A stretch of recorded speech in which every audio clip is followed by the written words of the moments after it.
Aleluia. Amém?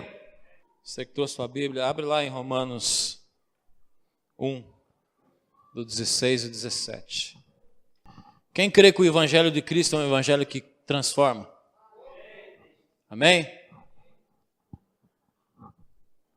Vamos lá. Todos acharam? Romanos 1, versículo 16 e 17. Vou esperar você achar para te acompanhar junto.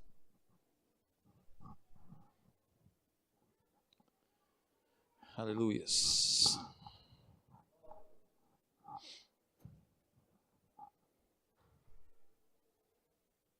Deus, envia um tecladista para fazer fundo para mim. Né, Marlon?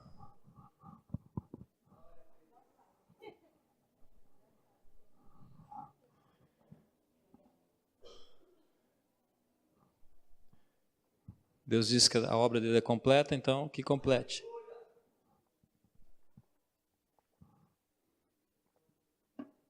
Todos acharam? Romanos 1, 16, 17 diz assim: porquanto não me envergonho do Evangelho, porque é o poder de Deus para a salvação de todo aquele que nele, primeiro judeu, assim como do grego, visto que a justiça de Deus se revela no Evangelho. Tem alguém comigo aí? Quem está aqui comigo? Uma justiça que do princípio ao fim é pela fé, como está escrito: o justo viverá pela fé. E a ira de Deus contra os sem Jesus. Sem? Não. Cadê o cara me acompanhando lá no 18, 17? Porque no Evangelho é revelado da fé porque o Evangelho é revelado de fé em fé a justiça de Deus, como está escrito: mas o justo viverá pela fé. E a ira de Deus contra os sem fé. Não sei se nessa versão tem essa última frase ali. Amados, assim, eu creio que o Evangelho de Cristo é uma chave que transforma, amém? Porque se eu perguntar para mim, ou perguntar para você, se a gente olhar para nós algum tempo atrás, ou alguns anos atrás, ou sei lá, alguns meses, alguns dias, para uns é dias, para uns é meses, para uns é anos já, para uns sei lá. Quando você encontrou Cristo, eu creio que todos que quando encontramos Cristo nas nossas vidas, sofreu alguma forma de transformação, amém ou não? Amém ou não? E aqueles que não foram transformados não dizem amém ainda. Por que eu digo assim, de transformação? Porque o Evangelho de Cristo, quando a gente encontra com Cristo, não tem como, não tem outra saída do que ao Cristo que encontra nós não nos transformar. Não tem como. Nós vemos lá a passagem onde que Cristo encontrou Saulo, né? Saulo, antes de ele encontrar Cristo, o que ele era? Perseguidor do quê? Da igreja, dos cristãos. Mas quando ele chega naquele carreiro, quando Jesus encontrou ele no carreiro, a primeira coisa que Jesus falou para Saulo, falou o quê?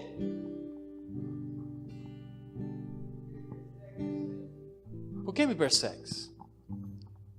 Mas espera aí, mas se Saulo perseguia a igreja, como que Cristo falou por que me persegue? Aí onde está a chave, amados. Só para a gente dar uma introdução, muitas vezes a gente falando mal das igrejas, falando mal de outras denominações, ou falando mal da igreja. E muitas vezes quando você começa a falar mal da igreja, Jesus pode estar bem na tua frente e falar: cara, por que você está falando mal de mim? Por que tu me persegues? Mas a chave está aí, amados. Quando Saulo ele encontrou Jesus naquele carreiro, quando encontrou naquele beco, Jesus falou: por que você me persegue? Por que você tanto tem essa ira contra a minha igreja? Naquele momento, Saulo ele foi transformado de um assassino para um pregador do Evangelho. Foi de um homem que destruía pessoas, começou a viver um homem que transformava pessoas. Por quê? Porque ele experimentou o Evangelho de Cristo, o Evangelho da transformação na vida dele. Quando ele chegou e encontrou Cristo, Cristo falou: cara, você não está perseguindo a igreja, você está me perseguindo. Quando vocês falam mal de uma pessoa, de uma igreja, de uma denominação, você está falando mal de Cristo, de mim. Não tem como, não tem outra escapatória. Não, é porque... Não tem. Já eu vou chegar aonde você quer entender sobre isso. Aí você quer falar assim, mas a igreja é fulano e tal. Calma que já chegamos lá. Amém? Mas assim, o Evangelho de Cristo é uma chave que transforma. A palavra de Deus é uma chave que gira e transforma pessoas. Eu creio nisso.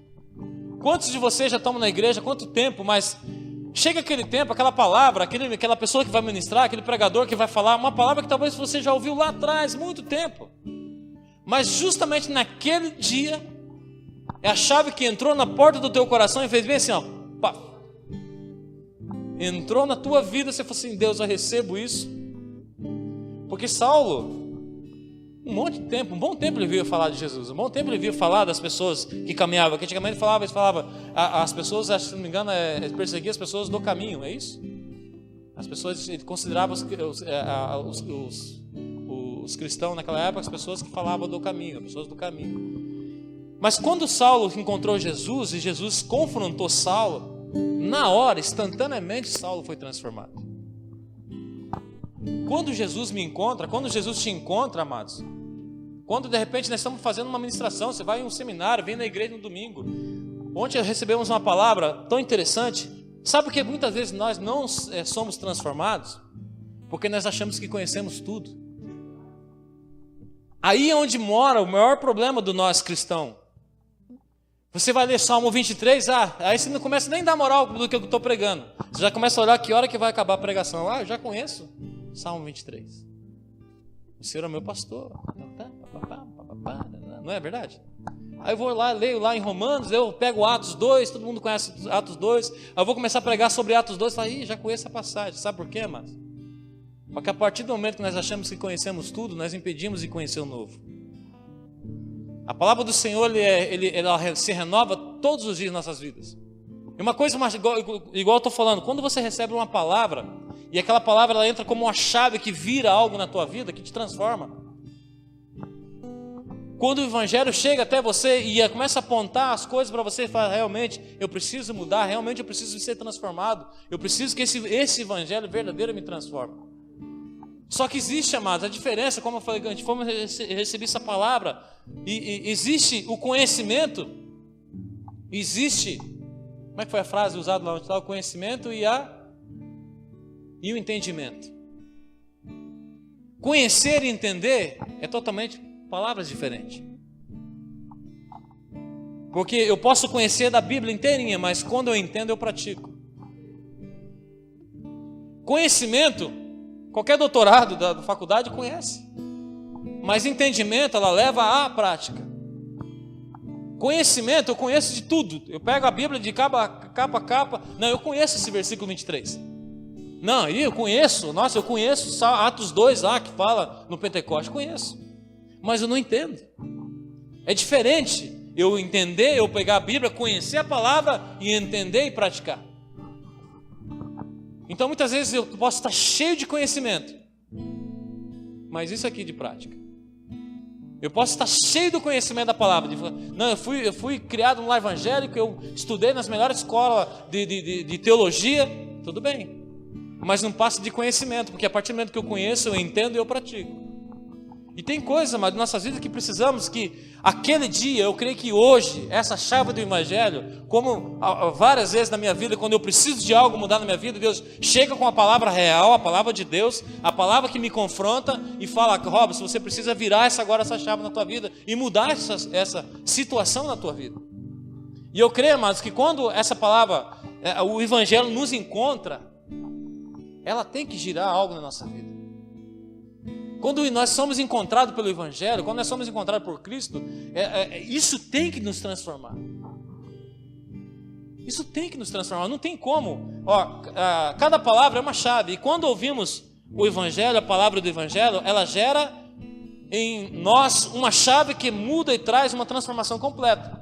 Quando eu ouço o Evangelho, quando eu ouço Cristo, eu começo a mudar o meu caráter. Quando o Evangelho vem de encontro à minha vida, quando Cristo me chega no metade do caminho e me para e fala, cara, por que você me persegue? Eu começo a mudar a minha vida e começa a ser transformado também a minha família, as nossas famílias. Quando o Evangelho ele vem de encontro a nós, não tem como, amados, eu falar que eu conheço o Evangelho e esse Evangelho que nós conhecemos e pregamos não fazia uma transformação em nossas vidas. O Evangelho real, o Evangelho que Paulo prega, o Evangelho que nós pregamos é um Evangelho porque a palavra diz ali em Romanos, voltamos lá de novo no Romanos 16, diz assim, Romanos 1,16, porquanto não me envergonho do Evangelho, porque é o poder de Deus para a salvação de todo aquele que nele crê. Aleluias. Você crê? Se a palavra diz, porquanto não me envergonho do Evangelho, porque é o poder de Deus para a salvação de todo aquele que nele crê. Primeiro os judeus e assim depois os gregos. Quanto já teve aquela experiência que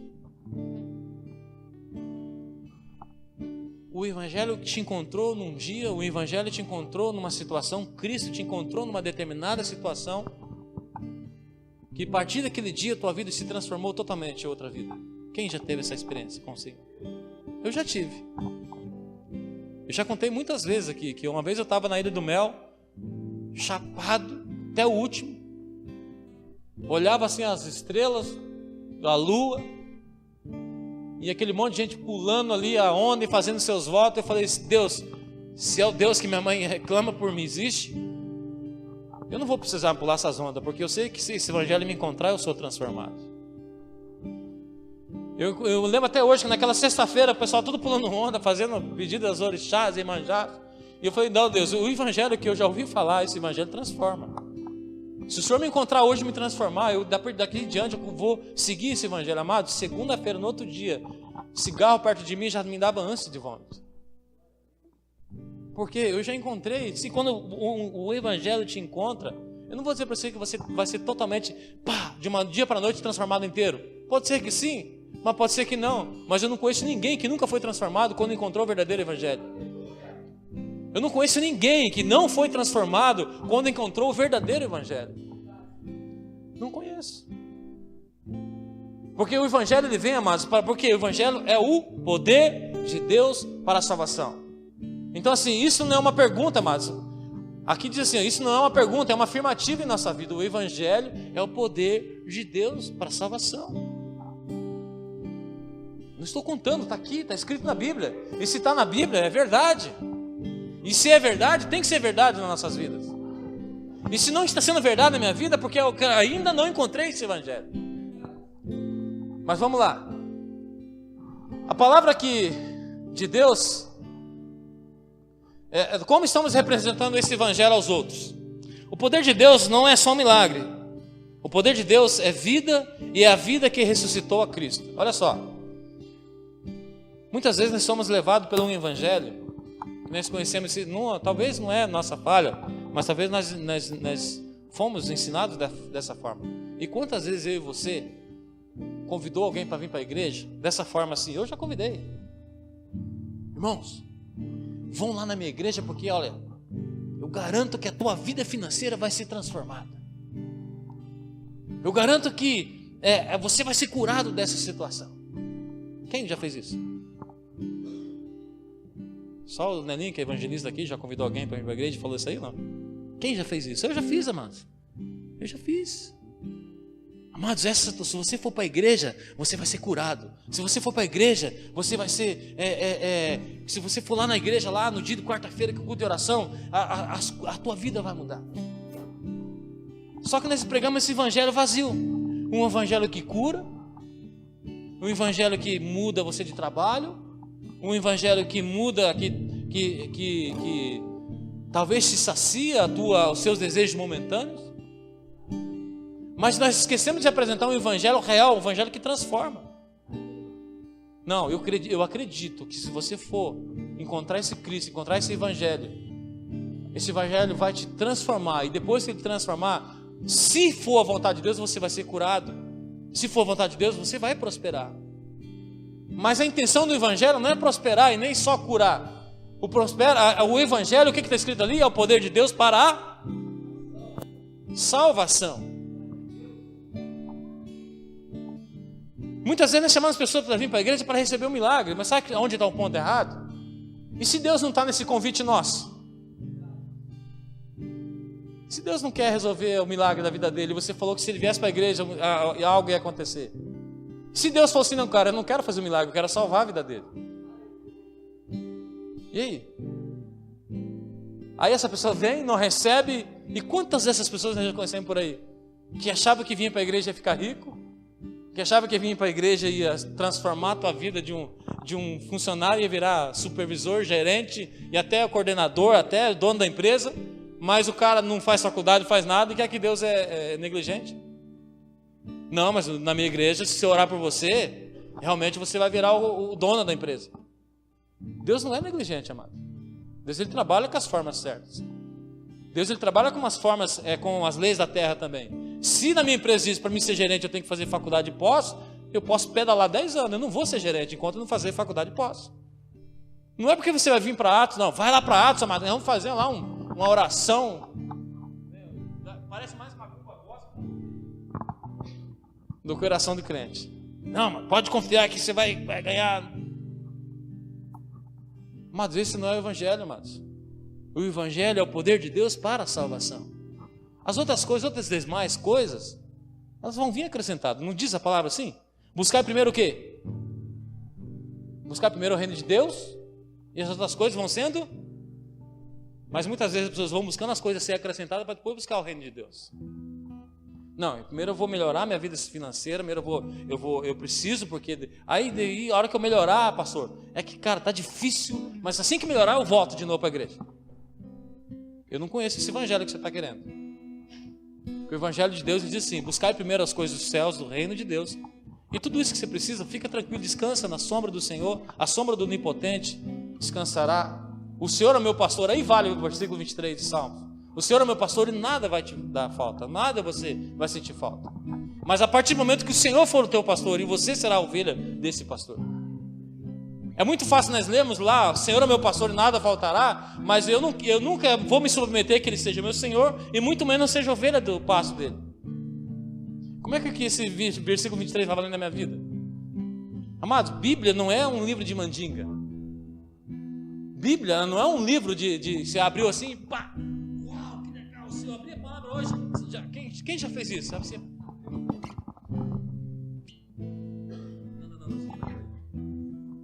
Não. Vai abrir. Essa aqui falou comigo, ó. O Senhor falou que hoje vai ser o dia da 10. O Senhor é meu pastor, e nada vai me faltar. Em pastos verdejantes, né? Eu preciso que o Senhor seja meu pastor e eu preciso ser ovelha desse pastor. Não existe inversões de valores no reino de Deus. Deus existe igual eu estava falando sobre esses dias. Não sei com quem estava falando. Sobre Deuteronômio 28. Deus, ali ele tira a responsabilidade dele. Ele fala assim, ó. Deuteronômio 28 ele fala assim: você quer bênção? Então faça isso aqui, ó. Se você não fazer, tá aqui, tá na tua mão. Então, agora se vira. Se você quer suas bênçãos, está aqui os passo a passo. Faz isso. Agora se você não fizer, vai vir as maldições. Ah, Deus, não, eu falei, Deuteronômio 28, tá lá. Você quer bênção? Tá ali também. Vai sofrer? Tá lá também. Ele joga a responsabilidade, porque, amados, muitas vezes nós usamos o nosso dia a dia, nossa condição, nós nos condicionamos e até colocamos Deus em algumas escalas, que daqui a pouco eu vou colocar aqui. E a gente, muitas vezes entendemos achamos que Deus ele entra na nossa escala humana, e não é dessa forma. E assim, sabemos que o maior milagre não é uma cura, mas sim uma vida transformada. O maior milagre não é uma cura, mas é uma vida transformada. Eu te pergunto, você conhece uma pessoa que ele tem uma enfermidade e essa pessoa não quer Cristo? Ou ela sofre de uma enfermidade, mas ela não quer Cristo. E você acaba orando, se fosse dessa forma, vamos dizer assim, você acaba orando para essa pessoa, ela é curada. Ela continua não querendo Cristo. Existe vantagem no evangelho nisso aí ou não? Aí você para e pergunta, nossa, mas aquele irmão, você ficou sabendo, amados, aquele irmão, ele não foi curado, mas eu fiquei sabendo que lá na última hora na cama ele aceitou a Cristo.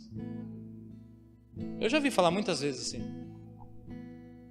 que Deus não curou a pessoa, mas na última hora ele aceitou Jesus e foi. Mas você pensa, mas por que Deus não curou? Porque vale muito mais uma salvação do que uma cura. Quantas vezes nós já oramos por pessoas que ela foi curada e abandonou as coisas? Quantas vezes aqui mesmo? Nossa propaganda enganosa. Vai lá para a minha igreja que você vai arrumar um trabalho bom. O cara vem, arruma um trabalho bom aí, fica mula. Ele quis o evangelho? Não quis o evangelho. Ele quis só.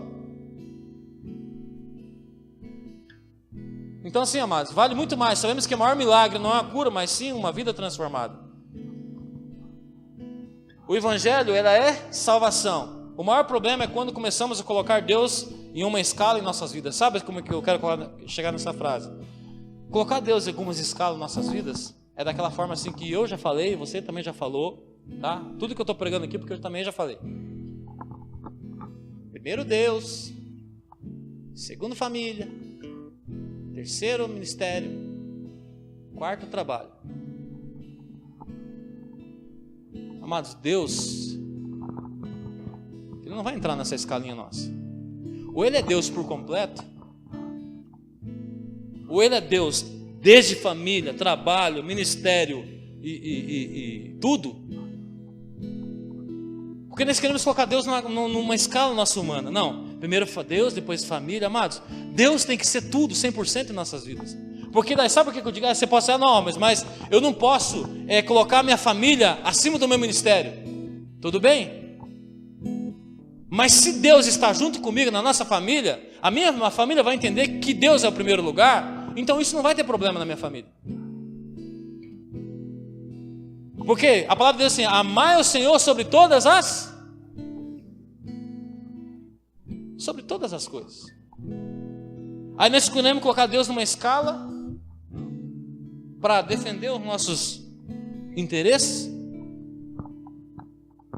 Mas eu acredito que quando o evangelho verdadeiro entra na minha família, na tua família, Deus não precisa ter escala dentro da minha casa. Ele é o princípio, Ele é o meio, Ele é o fim. O meu compromisso com a Zineide não é por causa da igreja. Eu tenho um compromisso com ela porque ela ama a Deus primeiramente. E eu garanto que se um dia Deus falar assim, ó, não tô falando que Deus vai fazer isso, mas tô falando que, sei lá, se eu amo muito a Cristo, fala assim, Deus, ó, o que você prefere? Roube sua salvação. O que você prefere, mano? Jesus. Nossa, Ramos, mas você está pegando. Não, mas se Deus não for primeiro em nossas vidas em tudo, Ele vai entrar nessa escala. Primeiro casa, primeiro família, primeiro Deus, segundo não sei o quê. Deus é acima de todas as coisas. Quando Deus for o centro e acima de todas as coisas nas nossas vidas, a gente não vai ficar perdendo tempo com isso. Primeiro isso, segundo aquilo, terceiro aquilo. Porque Ele é glorificado em todas as partes. Ele vai me constranger a hora que eu preciso me ser constrangido. Ele vai mudar a minha rotina quando Ele quer que eu mude a minha rotina. Porque Ele é tudo em todos. Ele é tudo em todas as coisas. Ele que domina todas as situações. Ele que domina todas as situações. Preocupar com o evangelho. Amados, assim, Paulo mesmo em prisões sempre se preocupava com como estava sendo anunciado o evangelho de Cristo, com o progresso do evangelho. Devemos nos preocupar como o evangelho está sendo pregado e se as pessoas estão vivendo nele, no evangelho. Como que eu quero dizer isso?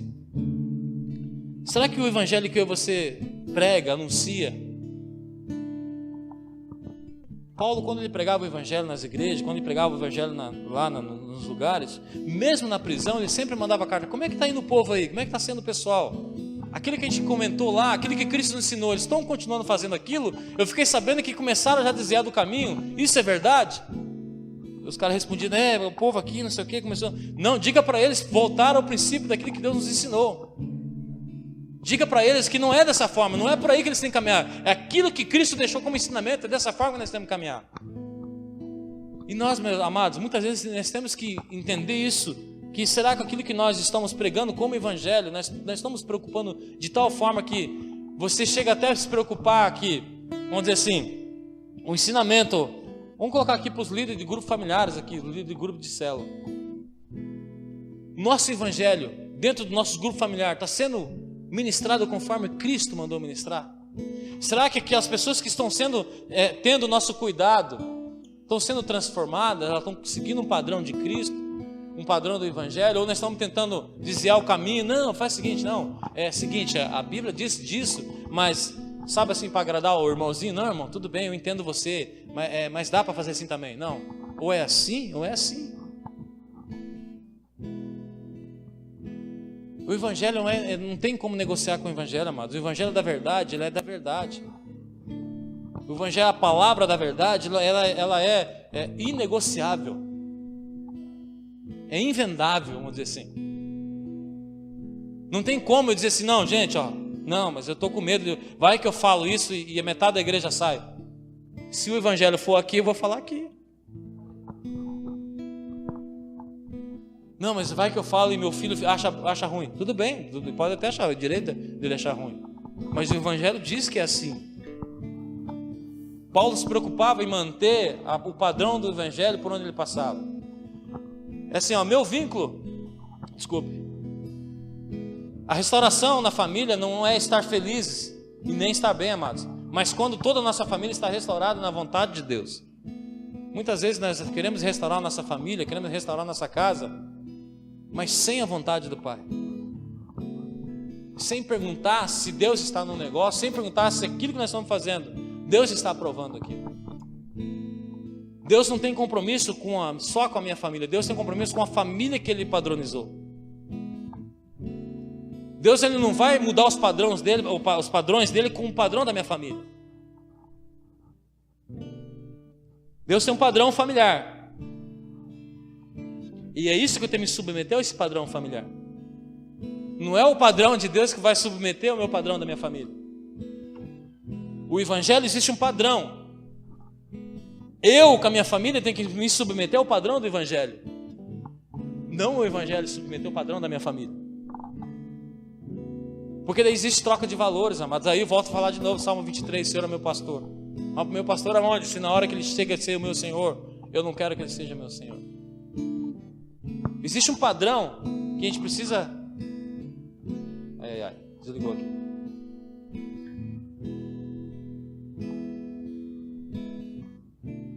Existe um padrão do evangelho, amados, que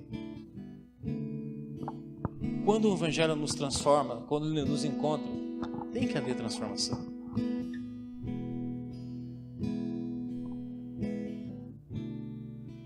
Uma coisa a gente pergunta assim aqui: Rose, mas acho que eu vi essa semana também. Tem pessoas que estão desistindo da igreja por falha humana, por falha de pastores e falha de isso, daquilo. Eu posso dizer para você, amados, essa pessoa não estava crendo no evangelho, estava crendo num homem.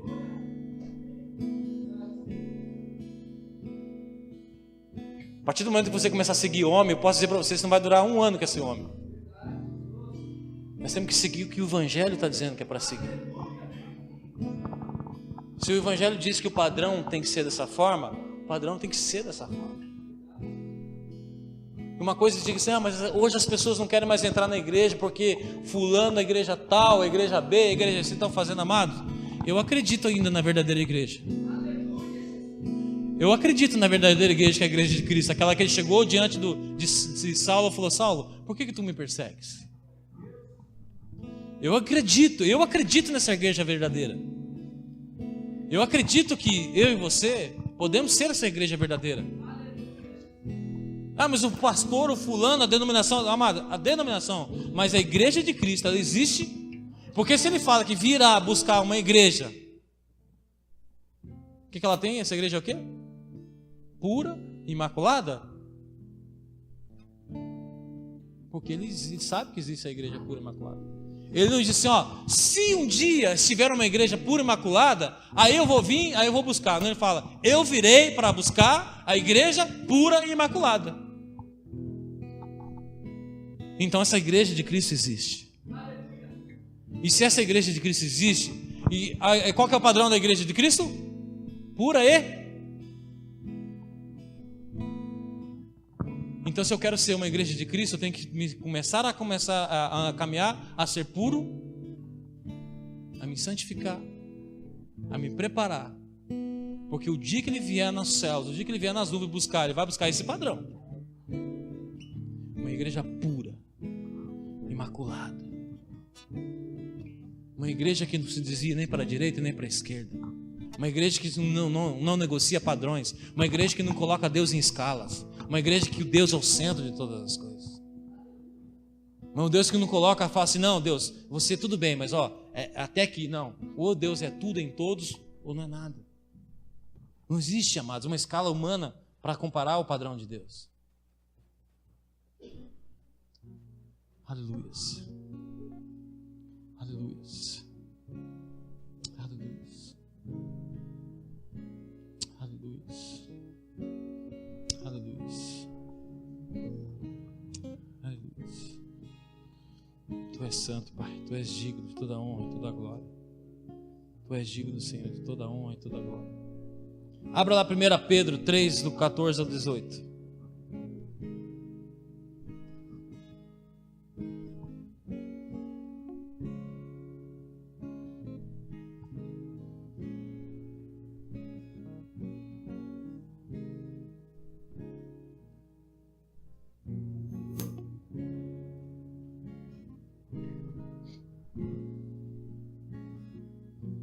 Trabalhar sobre uma verdade, amados, o evangelho de uma palavra, de uma verdade. Cristo em nossas vidas é Cristo, Ele é a verdade. Eu sou a verdade, eu sou o caminho, e eu sou a... Ninguém vai ao Pai? Existe um padrão aí ou não? Não, sim, pessoal. Jesus disse, eu sou o caminho, a verdade e a vida. Ninguém vai ao Pai se não for por mim. 1 Pedro diz assim: mas também se padecerdes por amor da justiça, sois bem-aventurados. E não temais com medo deles, nem vos turbeis. Antes santificai ao Senhor Deus em vossos corações, e estáis sempre preparados para responder com mansidão e temor a qualquer que vos partir a razão da esperança que há em vós, tendo uma boa consciência, para que naquilo em que falam mal de vós, como de malfeitores, fiquem confundidos os que blasfemam do vosso bom porte em Cristo.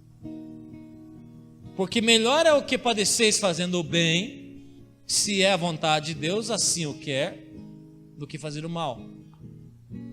Porque também Cristo padeceu uma vez pelos pecados, e justo pelos injustos, para levar-nos a Deus, mortificado na verdade, na carne, mas vivificado pelo Espírito.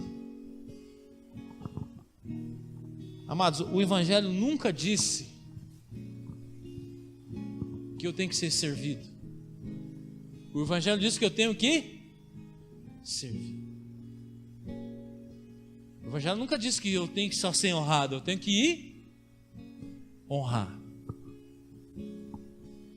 Mas só que o Evangelho que nós conhecemos, amados, muitas vezes, ela nos coloca numa escala, não, que as pessoas têm que me honrar porque eu sou líder. Não, as pessoas, sabe assim, a gente começa a condicionar as coisas. Aí começa a nos entristecer porque achamos que ninguém nos honra, ninguém nos ama.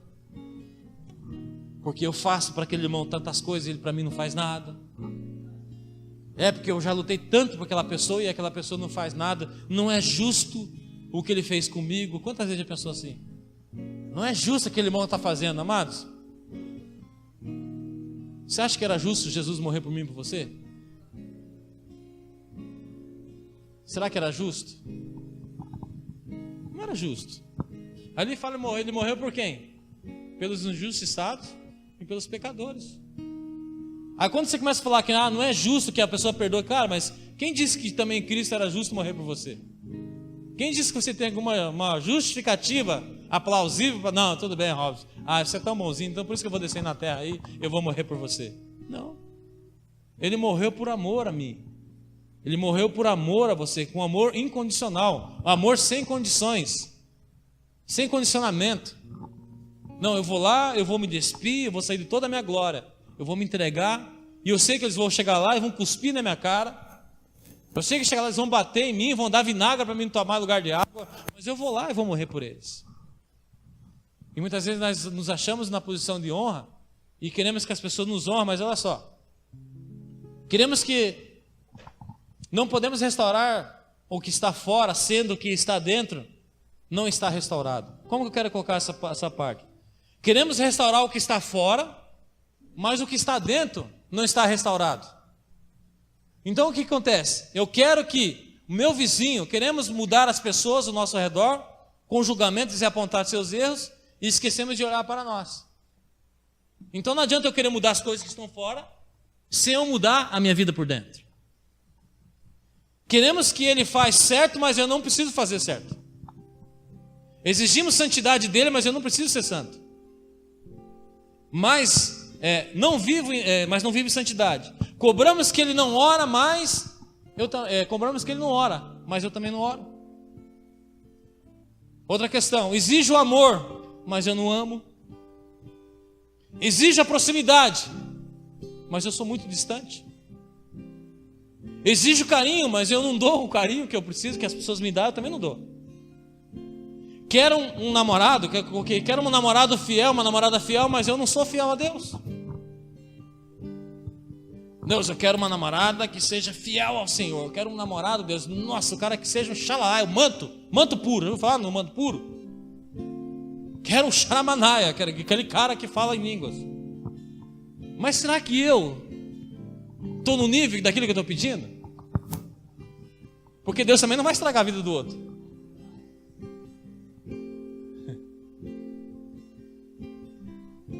Eu quero uma mulher que é uma namorada que top, aquela que vai ora assim, sai que nem o Michael Jackson da igreja, assim, na oração. Corta a mortandela e até a capoeira faz. Eu quero arrumar um namorado santíssimo, cara assim, top de linha. Aquele que falou, cara, na hora que a mulherada vai andar, assim, vai, que homem de Deus. Mas será que eu sou homem de Deus? Será que eu sou mulher de Deus? Porque volta a falar do amado. Deus não vai estragar outra pessoa para colocar do teu lado. Isso é sério. Porque aquela outra pessoa também está orando por um homem de Deus ou uma mulher de Deus? Ele também está orando, não esquece que o mesmo Deus que você serve, ela também serve. E também nas orações dela fala, Deus, manda um marido top de linha. Me manda, Senhor, uma mulher Power Ranger.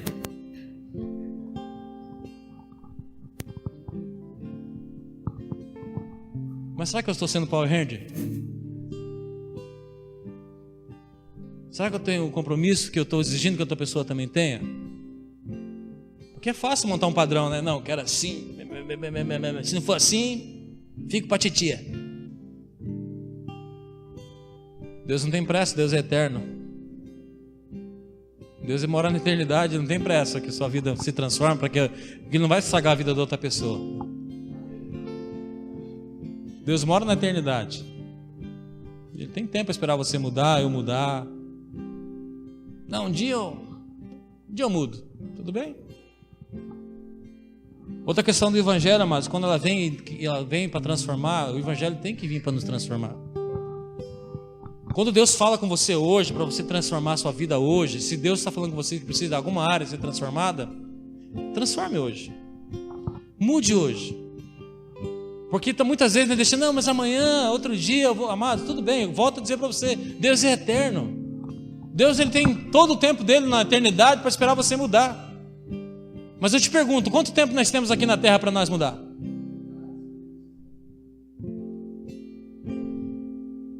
Quanto tempo eu e você temos? E quem sabe se amanhã eu já não amanheço no cortejo aqui? Misericórdia, mas é verdade. Você já fala misericórdia. Mas é verdade, amado. Deus, ele é eterno, ele não tem pressa. Deus, não, mas ano que vem, sabe assim? Eu fiz um propósito com Deus que deu ano que vem eu paro com aquilo que eu estava fazendo. Tudo bem? Mas talvez não chegue o ano que vem. Deus, ele é eterno, ele vai te esperar você lá à vontade. Pode cair, Robson. Só que de repente amanhã, não sei se vai dar tempo. Você mudar a tua vida, você começar uma vida nova, você ser uma mulher transformada. Não sei se vai dar tempo de amanhã você querer mudar a tua família, não sei. E eu estou aqui todo o tempo. Muitas vezes nós nos enganamos por isso, amado, deixando para amanhã, deixando para depois. Não, eu vou melhorar, mas é que esse ano não dá, mas ano que vem eu acho que ano que vem eu aceito a Cristo. É porque esse ano é 18 anos, vou fazer ainda, né? Então tem fazer a festinha do colégio em novembro lá, dia 18, e vai estar o tuxe-tuxe lá. Mas de repente o dia 17, senha 19. De repente o dia 17 a senha 19 é gritada no céu. Senha 19. Espera aí, Deus, não, mas não deu. Foi. Que nem a Rony chega nos caras no muro. Perdeu. Já era. Não tem mais tempo. Porque o Evangelho foi falado tanto tempo. E tivemos todo o tempo para a gente mudar a nossa vida. Porque o Evangelho, amado, quando encontra nossas vidas têm que ser transformadas. Não existe, amados. Não existe a pessoa viver sempre dizendo que está no Evangelho, amados. E, meu Deus do céu. Eu sei que eu tenho falhas. Mas a gente precisa encontrar esse Cristo no beco, uma hora, falar, Deus, por favor, eu preciso mudar, porque nem eu aguento mais. Eu preciso que o Senhor me transforme, minha vida. Aleluias. O melhor dado que é receber. Temos a lei da semeadura, né, amados? Como eu estava falando, eu quero amor, mas não dou amor. Eu quero a proximidade, mas não me aproximo. Eu quero que as pessoas dêem atenção, mas eu não dou atenção. A lei da semeadura. Se eu dou mais, colho mais. Se eu dou menos, colho menos. Se eu não dou nada, eu colho. Lei da semeadura. Se eu dou mais, eu colho mais. Se eu dou menos, eu colho menos. Agora, se eu não dou nada, eu vou colher nada. Abra lá em Romanos 12, 2.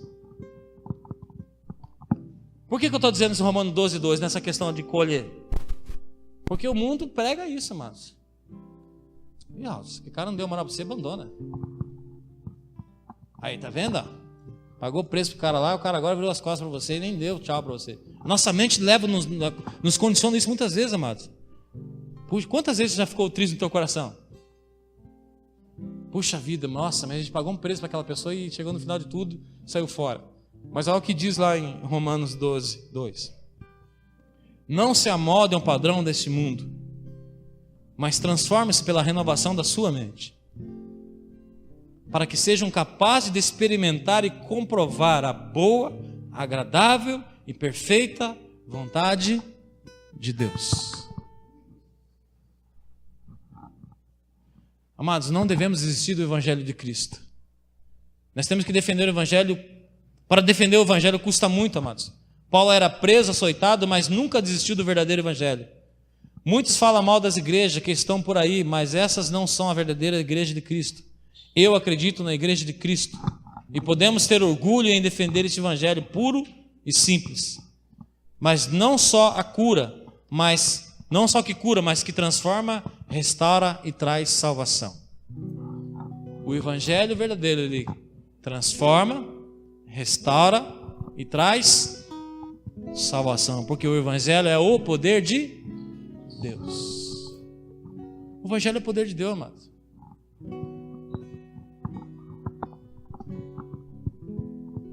Não tem como a gente encontrar Cristo e viver no velho homem. Igual volta a dizer, eu permito o Pacheco aqui. O Pacheco disse, né, teve um tempo da vida dele que na empresa, né, passou por um tempo difícil na empresa, ele foi no banheiro da empresa e falou, Deus, restaura a minha vida. Muda a minha vida. Encontrou o evangelho, encontrou? Transformou? Amém? Eu também encontrei esse evangelho. E Deus me transformou e está me transformando todos os dias. E nós encontramos esse evangelho. Quantos aqui já encontrou esse evangelho que um dia ele te transformou? É um evangelho que transforma, amado. É um evangelho que nos transforma para a salvação. Não é um evangelho simplesmente raso. Eu tinha uma magrela e comprei uma R1. Eu sou da Atos. Eu catava papelão. Hoje eu tenho uma empresa de reciclável. Eu sou da Atos. Mas o evangelho de Cristo é salvação, não é só coisas. É salvação. Se tudo isso for alcançado, pertence à glória. Se não for também, é tudo para a glória do Senhor. Deus, Ele quer que eu seja salvo. Eu e minha casa serviremos ao Senhor. Como se mudar o padrão do mundo? Acho que é Josué que falou essa frase, se não me engano, não é? Por que ele disse isso? Chegou o tempo do final da tua batalha, todos conheciam o Senhor, mas chegou um tempo que todos começaram a distanciar, começou a querer adorar outros deuses, começou a seguir os padrões de outros deuses, começou a seguir padrões de outro reino. Aí Josué junta a sua família e fala assim, tudo bem, se vocês quiserem seguir essa lei do mundo, se vocês quiserem seguir esse padrão, vocês podem seguir, mas eu e minha casa, nós decidimos adorar o Senhor. E muita gente usa essa frase sem entender, né? Eu e minha casa serviremos ao Senhor. Coloca até uma frase atrás da doblô, eu e minha casa serviremos ao Senhor. Mas foi usada essa frase naquele dia. Vocês querem seguir o padrão do mundo, vocês podem seguir. Vocês querem se dobrar as coisas aí de fora, vocês podem se dobrar. Mas eu e minha casa não vamos nos dobrar. Se vocês quiserem se render a outros deuses, fazer o que vocês quiserem, mas eu e minha casa, nós decidimos que aqui é o único Deus que deve ser adorado. Então essa frase, amados, que eu e minha casa serviremos ao Senhor, é quando nós colocamos Deus sobre o centro de todas as coisas e falamos para as outras coisas em volta. Que o padrão de fora não é o mesmo padrão que nós iremos seguir. É o padrão do Evangelho que transforma. O Evangelho que traz a minha família diante do padrão da família de Deus. Deus não veio restaurar minha família, Ele veio restaurar a sua família. Uma família que Deus tem um padrão. Qual é a família do padrão de Deus? Nós temos que nos moldar essa família que Deus tem desejo. Amém?